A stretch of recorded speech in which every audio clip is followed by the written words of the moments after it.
Parties not to play games, as they put it, with the NHS.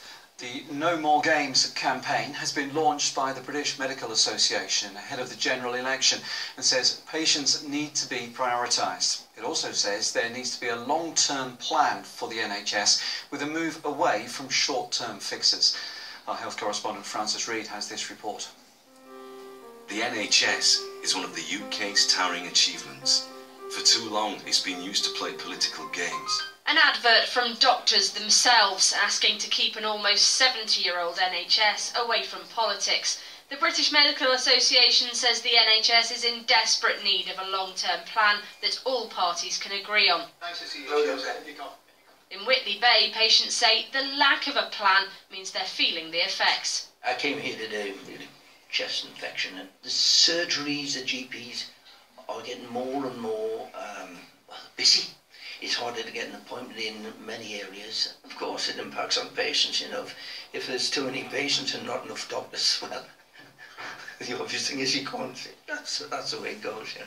Mr. Champion's GP is one of the doctors from our region who set up the campaign. What we must stop is the National Health Service being a political football.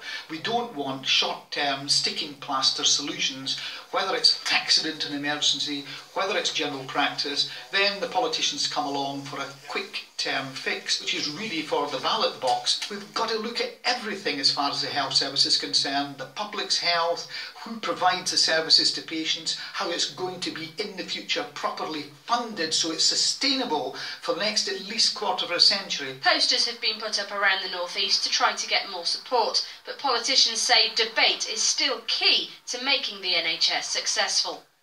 Where there are differences, it's important that the parties set out their positions and people are able to make a democratic choice. There are a lot of areas in which actually there is agreement. There are a lot of challenges that whoever is in government, the NHS is going to face. We've got a growing and ageing population, more expensive and better treatment to deliver. So where we can work together, yes we should, and indeed we must. At the same time we should recognise that where there are genuine disagreements, differences of approach, we live in a democracy and people need to be given a clear choice about what they want to vote for. The Department of Health says it's backing a long-term plan for the future and has given almost £1 billion for more doctors and nurses. But some say that's besides the point, and real change will only come once a more solid plan for the NHS is found. Francis Reid, ITV News.